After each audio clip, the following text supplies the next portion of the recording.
So hello aspirants, I hope you all are good and অনেক দিন পর একটা স্টাডি ব্লক নিয়ে চলে আসলাম। আমি জানি অনেক দিন হয়ে গেল। সো অ্যাজ ইউ নো, আমাদের কিছু আপকামিং এক্সাম আছে, like SSC MTS, SSC stenographer, railway group D and also WBPSC miscellaneous. তো অনেক কিছু পড়তে হবে, অনেক কিছু শেয়ার করতে হবে তোমাদের সাথে। তো তোমাদের যদি কিছু রিগার্ডিং স্টাডি নিয়ে কিছু কোয়েশ্চেন থাকে, then feel free to ask me. আমি তোমাদের হেল্প করবো, সাজেস্ট করবো কী করে কী করতে হবে। সো শুরু করা যাক স্টাডি ব্লকটা। অ্যান্ড তোমরাও ভালো করে পড়ো, আশা করছি পড়ছো। সো অ্যাট ফার্স্ট আমি ইংলিশ প্র্যাকটিস করব। প্র্যাকটিসে আমার করা হচ্ছিল না, বিকজ রেলওয়ের আমার এক্সাম ছিল, UGM undergraduate plus graduate. So সেটার জন্য ইংলিশে আমার টাইম দিতে পারছিলাম না। তো জাস্ট বিকজ এখন আমার SSC MTS stenographer exam upcoming আছে, সো সেটার জন্য আমাকে ইংলিশ পড়তে হবে। সো ইংলিশটা ফার্স্ট। তো এখন আমি কিছু ইংলিশ গ্রামাটিক্যাল রুলস আছে সেসব দেখছিলাম। কিছু রুলস আমি ভুলে গেছিলাম, তো সেটাকে একটু রিভাইজ দিচ্ছিলাম। আর তোমাদেরকে বলবো যে তোমরাও নোটস বানাও। নোটস যদি না বানাও তাহলে প্রবলেম হবে। ফোনে ডাউনলোড করা থাকলে কিন্তু হবে না, তো নোটস বানাও।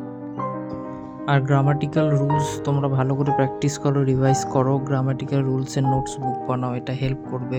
খুব ইম্পর্টেন্ট এটা, একটা গ্রামাটিক্যাল রুলসের নোটস বানাতেই হবে।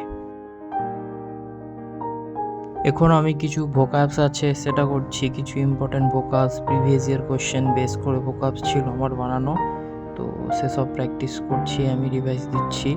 কারণ অনেক দিন হয়ে গেলো ইংলিশে আমার কিছু প্র্যাকটিস ছিল না, তো সেজন্য আমি ভুলে যাচ্ছিলাম, তো ওগুলো প্র্যাকটিস করে নিচ্ছি। এখন আমি কিছু স্ট্যাটিক্সের পার্ট ছিল সেটা করলাম, প্রিভিয়াস ইয়ার কিছু ছিল করে দিলাম, সেটা ভুলে যাচ্ছিলাম, তো হেল্প হবে তাহলে। আর এখন আমি এই বুকটা থেকে আমি কিছু পলিটি হিস্ট্রির কোয়েশ্চেন রিভাইজ করব। আর এখানে কিছু ইম্পর্টেন্ট টপিক আছে, ন্যাশনাল কংগ্রেস মুভমেন্ট, তো ওটা একটু দেখে নিচ্ছিলাম। কিছু পলিটির কোয়েশ্চেন ছিল সেটাও দেখে নিলাম, ইম্পর্টেন্ট আমার যেটা মনে হচ্ছিল। তো অনেক ডাটা আছে, সব পড়তে হয় না, অল্প অল্প ইম্পর্টেন্ট দেখে দেখে পড়তে হয়। আর এখন আমি এখানে কিছু পলিটির আর্টিকেলস, কিছু ন্যাশনাল ডেজ, কিছু আমি শর্ট নোটস করে রাখি, তো সেটাই মাঝে মধ্যে দেখি এরকম করে করে, তো ওটাই হেল্প হয়ে যায়।